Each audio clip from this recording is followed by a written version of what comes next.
उस्ताद क्या है छुट्टी उस्ताद आ गया उस्ताद आ गया तेरे दुआ को उस्ताद भरे अली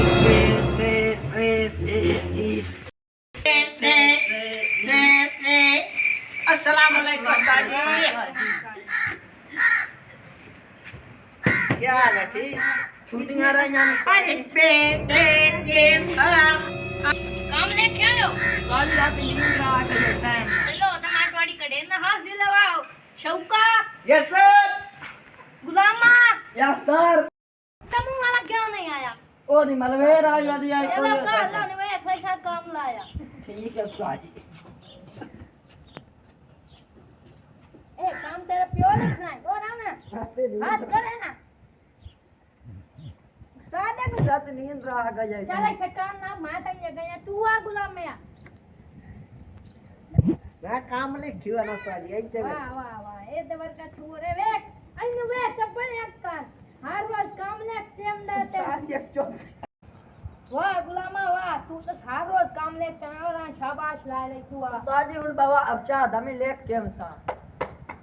हां जी किया है केम सा धम्मी ले क्या धम्मी पर सुनाई आनी चाहिए ठीक है कल काम ले के वाह गुलामा धम्मी काम ले यस सर बड़ा चतुर अपना मैट्रिक पास करे से राय मदी आई हो नहीं आना पड़ता मलवेर क्या मलवेर उस्ताद आ गया साल के बाद हम दिए दे उस्ताद ने चुगलियां छेड़ने पे चलो उस्ताद ने खो दे तुसी पढ़ो उस्ताद करे से अली बे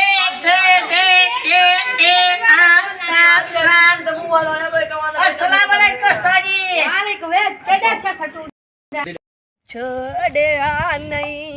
ढोलाया पिछड़या अल्लाह जाने केड़ी गल दुखता को मोदिया अच्छा वाले ने खदना ओया वदा हां मो न पिया तो अब या जपन लुवा काठा देती हां पड़ा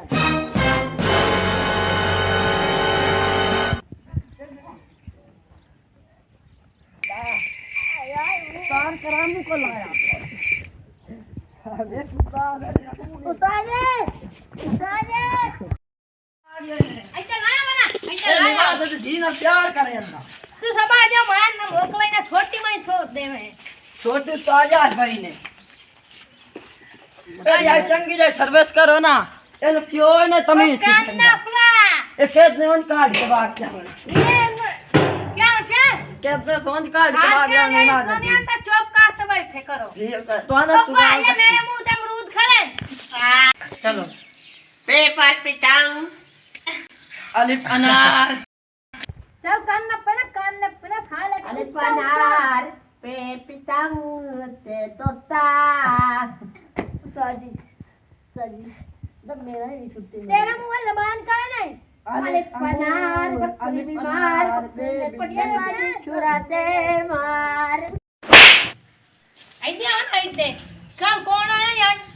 कल दीदी आई ते फुफ्फी दी ते हर रोज तो स्कूल छोड़े से